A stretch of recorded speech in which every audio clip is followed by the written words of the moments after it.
का एक वीडियो जारी किया गया। यह वीडियो चीन की सेना ने शेयर किया, जिसके जरिए चीन ने दुनिया को अपनी ताकत दिखाने की कोशिश की। खासकर यह अभ्यास दिखाकर चीन ने ताइवान को डराना चाहा। सामने आए वीडियो में चीन की सेना के अलग अलग टैंक गोलाबारी कर पूरे इलाके को दहलाते नजर आए।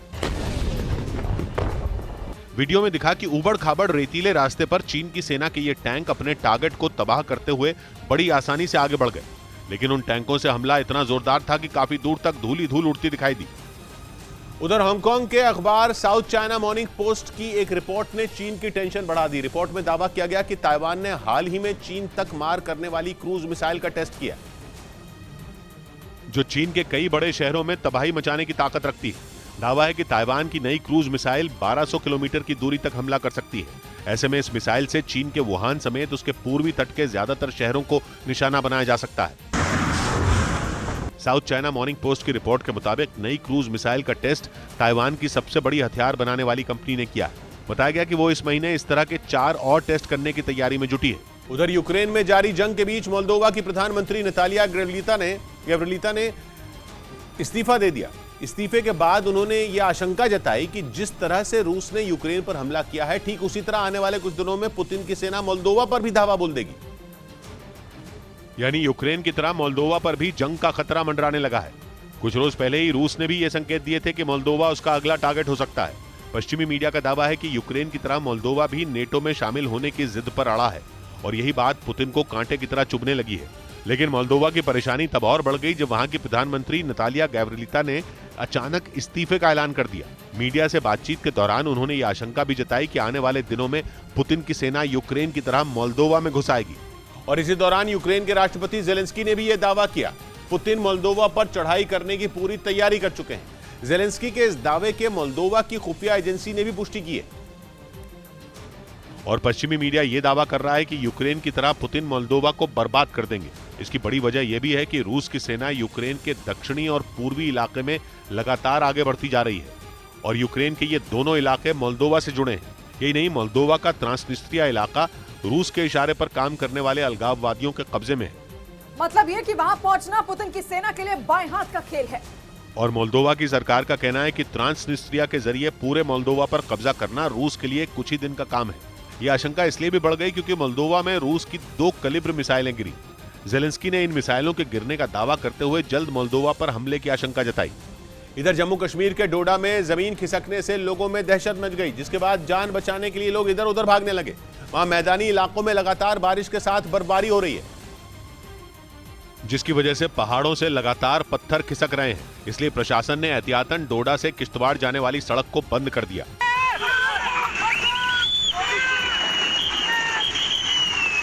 इसी इलाके में कुछ दिनों पहले कई घरों में दरारें भी आ गई थीं और 3 घर तो जमींदोज हो गए थे। प्रशासन के मुताबिक कुछ और घरों पर अब भी खतरा बना हुआ है। उधर पाकिस्तान के पूर्व army chief general Qamar Javed Bajwa ने यह दावा किया कि प्रधानमंत्री रहने के दौरान इमरान खान ने सऊदी अरब के क्राउन प्रिंस मोहम्मद बिन सलमान को गाली दे दी थी, जबकि संकट के समय में सऊदी अरब हमेशा कंगाल पाकिस्तान के साथ खड़ा रहा है और पाकिस्तान की अर्थव्यवस्था को पटरी पर लाने के लिए उसे भारी भरकम कर्ज भी देता रहा है। लेकिन इमरान खान ने प्रधानमंत्री रहने के दौरान उसी सऊदी अरब के क्राउन प्रिंस मोहम्मद बिन सलमान को गाली दे दी। ये दावा पाकिस्तान के पूर्व army chief general Qamar Javed Bajwa ने किया। उन्होंने आरोप लगाया कि इमरान खान ने कैबिनेट की एक बैठक के दौरान मोहम्मद बिन सलमान के खिलाफ पंजाबी भाषा में गलत शब्दों का इस्तेमाल किया था। बाजवा ने भी दावा किया कि बाद में इमरान खान की इस हरकत की सूचना उनकी ही सरकार के एक मंत्री ने इस्लामाबाद में सऊदी अरब के राजदूत को दे दी थी। इस बीच मुंबई एयरपोर्ट पर कस्टम्स विभाग ने 94 लाख रुपयों से ज्यादा की कीमत की विदेशी करेंसी बरामद करने का दावा किया। यह बरामदगी 2 अलग-अलग मामलों में की गई, जिनमें 90,000 अमेरिकी डॉलर और इतनी ही संयुक्त अरब अमीरात की करेंसी दिरहम पकड़े जाने की बात कही गई। विदेशी करेंसी को ड्राई फ्रूट के डब्बे और गत्ते के बॉक्स में छिपाकर लाया गया था। उधर इजराइल ने 2 टूक बोल दिया कि वो सीरिया पहुंचने वाले हर उस हथियार को मार गिराएगा जो ईरान मदद की आड़ में भेज रहा है, क्योंकि इजराइल की खुफिया एजेंसी को खबर मिली कि ईरान सीरिया में आए भूकंप का फायदा उठा रहा है और मदद के नाम पर सीरिया में हथियारों की बड़ी खेप पहुंचा रहा है, जो गुपचुप तरीके से हिजबुल्लाह तक पहुंचाए जा रहे हैं। ईरान की सेना ने वैसे ही सीरिया में डेरा डाला हुआ है और कुछ दिन पहले सीरिया में आए खतरनाक भूकंप ने उसे इजराइल के खिलाफ साजिश रचने का मौका दे दिया। कम से कम इजराइल की खुफिया एजेंसियों को तो ऐसा ही लगता है और इसीलिए उसने ईरान की हर हरकत पर नजर रखनी शुरू कर दी। ये जानकारी इजराइल की सेना के एक अधिकारी ने वहां के मीडिया को दी। जिसके बाद यह खबर बाहर आ गई कि ईरान मदद के नाम पर सीरिया में अपना उल्लू सीधा कर रहा है। इजराइल को इसलिए भी शक हुआ कि भूकंप के बाद से लगातार ईरान के विमान सीरिया में लैंड कर रहे हैं, जबकि सीरिया ने इजराइल से मदद तक नहीं मांगी। इजराइल का कहना है कि वो सीरिया में लोगों की मदद करने को तैयार है, लेकिन सीरिया उससे मदद ही नहीं मांग रहा। तो वहीं ईरान के विमान धड़ाधड़ वहां लैंड कर रहे हैं, जिसकी वजह से नेतन्याहू का शक गहराता जा रहा है और इसीलिए उन्होंने बोल दिया कि वो सीरिया में ईरान के हर हथियार को मार गिराने से नहीं चूकेंगे। इस बीच देश में पहली बार जम्मू कश्मीर के रियासी जिले में लिथियम का बड़ा भंडार मिला है, जिसका इस्तेमाल इलेक्ट्रिक कार, लैपटॉप और मोबाइल फोन जैसे उपकरणों की बैटरी बनाने में किया जाता है, जिसके लिए भारत दूसरे देशों पर निर्भर है। लेकिन अब जम्मू कश्मीर के रियासी जिले में मौजूद सलाल हेमना गांव में लिथियम का भंडार मिला है। भारतीय भूवैज्ञानिक सर्वेक्षण के मुताबिक पूरे इलाके में करीब 59 लाख टन लिथियम मौजूद है, जिसकी जानकारी मिलने के बाद इलाके के लोग भी बेहद खुश नजर आए। ये हमारे लिए भाग्य खुला है कि ये हमारा सलाल चमकेगा एक दिन। लिथियम का इस्तेमाल बैटरियों में होता है, इलेक्ट्रिक गाड़ियों की बैटरियों में, लैपटॉप की बैटरियों में, मोबाइल फोन की बैटरियों में। इनके अलावा खिलौनों की बैटरियों और घड़ी की बैटरियों में भी लिथियम का इस्तेमाल होता है। अभी भारत, चीन, जापान और ऑस्ट्रेलिया से लिथियम का आयात करता है, लेकिन अब ये माना जा रहा है कि रियासी जिले में लिथियम का भंडार मिलने के बाद भारत इसमें भी आत्मनिर्भर बन जाएगा। इस बीच खबर है कि रूस ने एक बार फिर जापोरिजिया पर मिसाइलों की बौछार कर दी। उसने ये मिसाइल हमला सुबह के वक्त किया और 1 घंटे के अंदर जापोरिजिया पर बरसी 17 मिसाइलों ने ऐसा कहर बरपाया कि शहर की सूरत बदल गई। जापोरिजिया के मेयर ने आरोप लगाया कि रूस ने जानबूझकर उनके बिजली के प्लांटों पर हमले किए ताकि जापोरिजिया को भी खार्किव की तरह अंधेरे में डुबोया जा सके। और इस हमले को जापोरिजिया के लिए अब तक का सबसे खतरनाक हमला बताया गया। उन्होंने आरोप लगाया कि रूसी मिसाइलों के विस्फोट से करीब 10 पावर स्टेशन तबाह हो गए, जिसका नुकसान जापोरिजिया के 25,000 से ज्यादा लोगों को उठाना पड़ा। हालांकि वहां राहत और बचाव का काम तेज कर दिया गया, लेकिन कई इलाकों में इन हमलों की वजह से बिजली का संकट खड़ा हो गया। उधर अमेरिका ने चीन का गुब्बारा बनाने वाली कंपनियों की नकेल कसने की तैयारी कर ली। वहां के मीडिया ने यह दावा एक बड़े अमेरिकी अधिकारी के बयान को आधार बनाकर किया, जिससे चीन का तनाव बढ़ सकता है। क्योंकि अमेरिकी मीडिया का कहना है कि अमेरिका उन कंपनियों पर कार्रवाई करेगा जो गुब्बारा बनाती हैं, क्योंकि उसे लगता है कि ये कंपनियां चीन की सेना के कहने पर उन गुब्बारों में बदलाव करती हैं और उन्हें मौसम की जानकारी लेने वाले गुब्बारे से जासूसी गुब्बारे में बदल देती हैं, और इसी वजह से अमेरिका ने उन कंपनियों पर नजर टेढ़ी कर ली।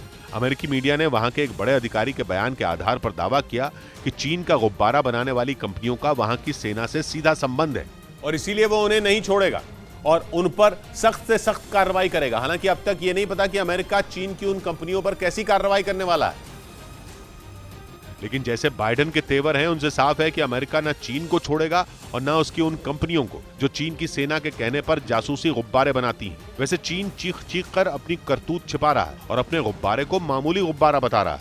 यही नहीं, अमेरिका ने जैसे ही उसका बलून शूट किया, चीन ने बवाल कर दिया, लेकिन बाइडेन ने साफ कर दिया कि गुब्बारा उनकी हवाई सीमा में आया था और उनकी सेना ने उसे मार गिराया, जिसका अमेरिका को रत्ती भर भी अफसोस नहीं। That a balloon could traverse, break American airspace. It's not a major breach. यही नहीं, अमेरिका ने चीन को गुब्बारे का मलबा तक नहीं दिया। उसने ये तक दावा किया कि गुब्बारा जासूसी करने वाली तकनीक से लैस था। और चीन ने इस तरह के गुब्बारों से केवल उसकी नहीं बल्कि भारत और जापान जैसे देशों की भी जासूसी की है।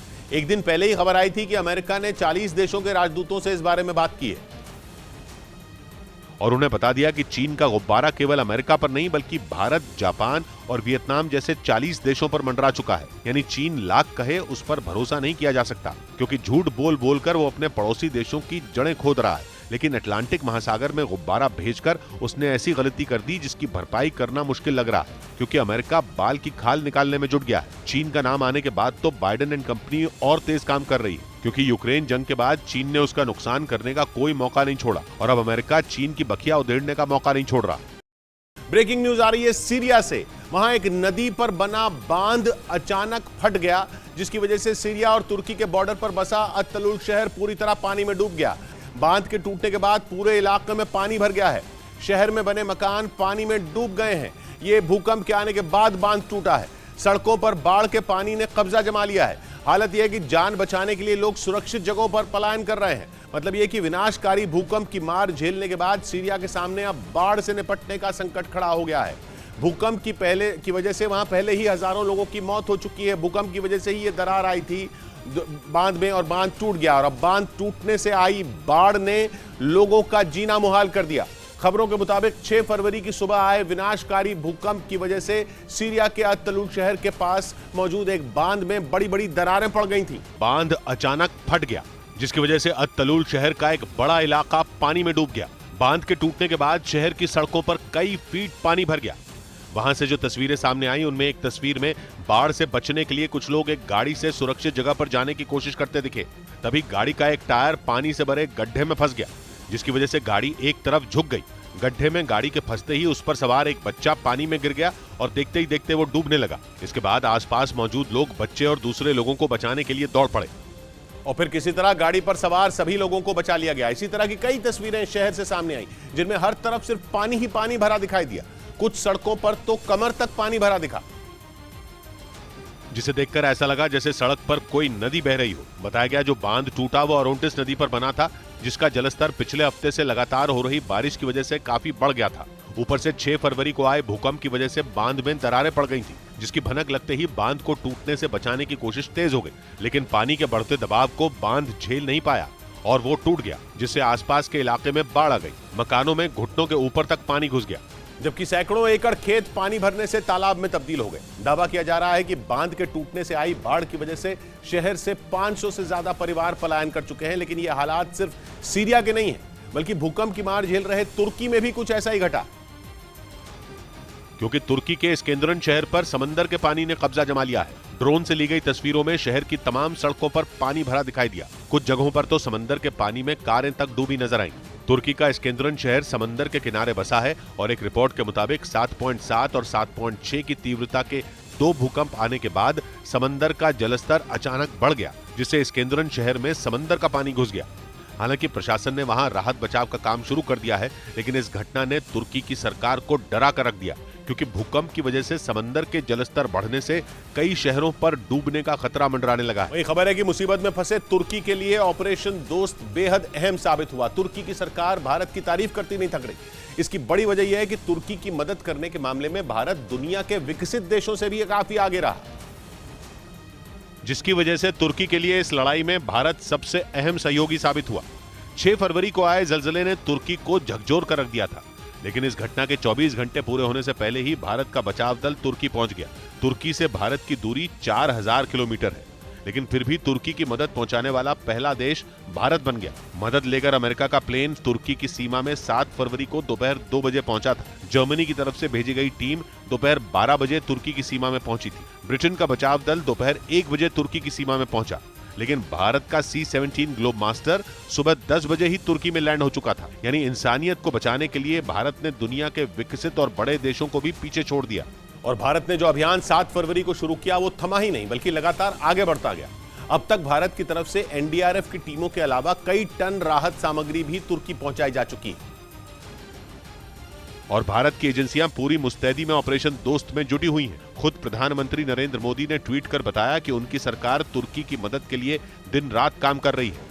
उन्होंने ये भी लिखा कि भारत की कोशिश तुर्की में ज्यादा से ज्यादा जिंदगियों को बचाने की है। भारत की तरफ से भेजी गई मदद में 130 टन राहत सामग्री शामिल है। इसके अलावा NDRF की 3 टीमें तुर्की भेजी जा चुकी हैं और खोजी कुत्तों के दल भी तुर्की भेजे गए हैं, ताकि मलबे में दबी जिंदगियों को ढूंढना आसान हो सके। माना जा रहा है कि तुर्की को फिर से बसाने के लिए ऑपरेशन दोस्त लंबा चल सकता है। ब्रेकिंग न्यूज तुर्की में आए भूकंप पर। भूकंप को पश्चिमी देशों की साजिश बताकर तुर्की ने पूरी दुनिया में खलबली मचा दी है। मतलब तुर्की का दावा यह है कि जिस भूकंप ने वहां 19,000 से ज्यादा लोगों की जान ले ली, वो कुदरती नहीं है, बल्कि एक सोची समझी साजिश के तहत पश्चिमी देशों ने उसे अंजाम दिया। यानी तकनीक की मदद से तुर्की को इतने झटके दिए गए कि उसके कई इलाके कब्र बन गए। और तबाही के ऐसे ही हालात के बीच तुर्की का यह दावा बेहद चौंकाने वाला है, क्योंकि तुर्की के मुताबिक भूकंप के लिए अमेरिका का हार्प यानी high frequency active auroral research program जिम्मेदार है। और इसी प्रोग्राम की मदद से तुर्की में भूकंप पैदा किया गया। तुर्की की राजधानी अंकारा के मेयर ने यह बड़ा दावा करते हुए एक के बाद एक कई ट्वीट किए, जिनमें उन्होंने ये आरोप लगाया कि तुर्की को निशाना बनाया गया और उसके पास के समंदर में ऐसी तरंगे पैदा की गई जिससे तुर्की में भीषण भूकंप आ गया। बताया गया कि तुर्की में भूकंप आने से पहले आसमान में तेज बिजली कड़कती दिखाई दी थी। इसके साथ ही तुर्की के पास के समंदर में 2 अमेरिकी जहाज भी देखे गए थे। आशंका जताई गई कि इसी जहाज पर अमेरिका का हार्प यानी high frequency active auroral research program से जुड़ा सिस्टम रखा था और तुर्की में भूकंप लाने के लिए इसी का इस्तेमाल किया गया था, क्योंकि अमेरिका का यह हार्प सिस्टम बेहद ताकतवर तरंगे छोड़ने में सक्षम है और इसका इस्तेमाल पृथ्वी के वातावरण की सबसे बाहरी परत आयनोस्फीयर की जानकारी जुटाने के लिए किया जाता है।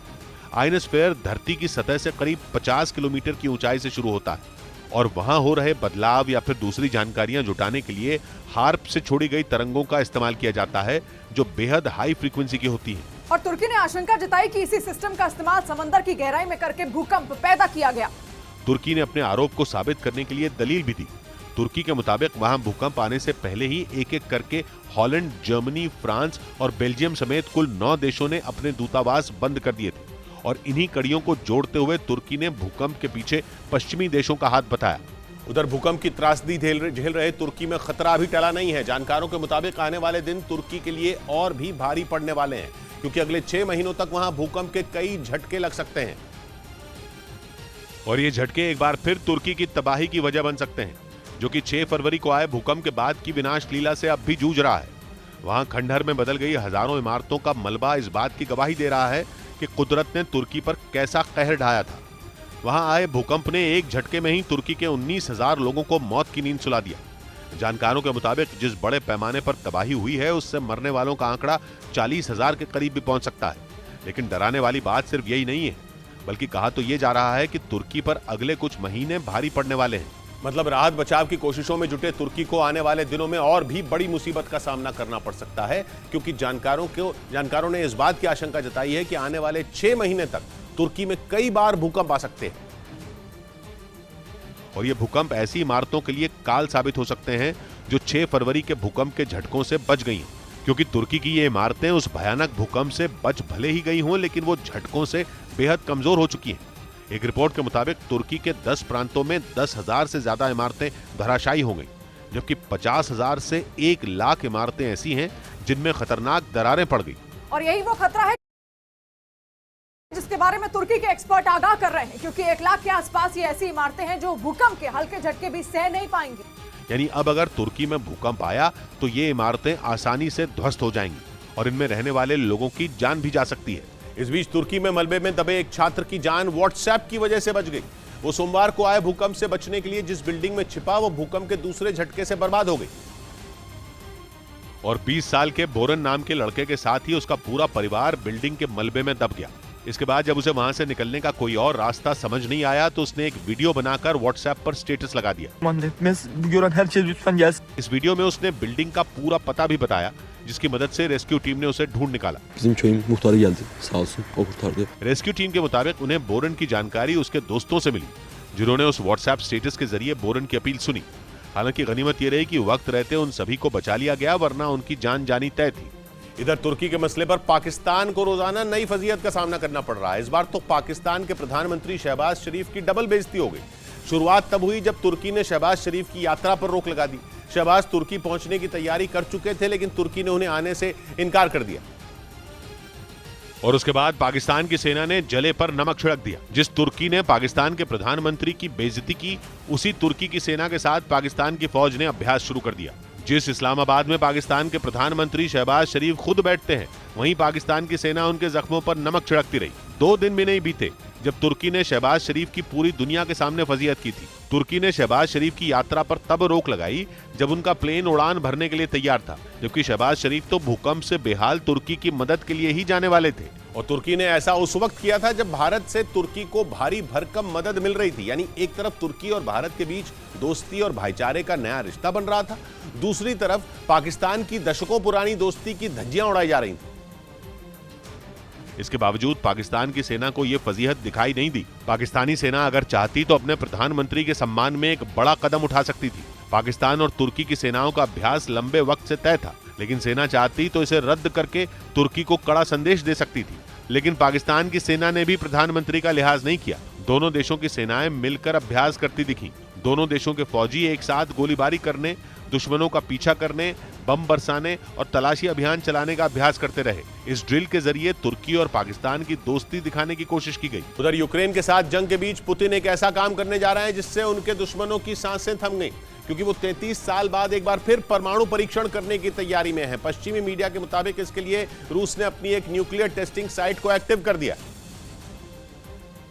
और वहां ऐसी तैयारियां शुरू कर दी हैं जो दुनिया के लिए एक बड़े खतरे की आहट है, क्योंकि पश्चिमी मीडिया का दावा है कि यूक्रेन से छिड़ी जंग के 1 साल पूरा होने से पहले ही पुतिन ने अपने एक नए प्लान पर काम शुरू कर दिया है। जबकि जेलेंस्की को तो इसी बात से नींद नहीं आ रही थी कि 1 साल पूरा होने पर पुतिन यूक्रेन के साथ क्या करने वाले हैं, और अब पुतिन का यह नया प्लान उनके होश ही उड़ा देगा।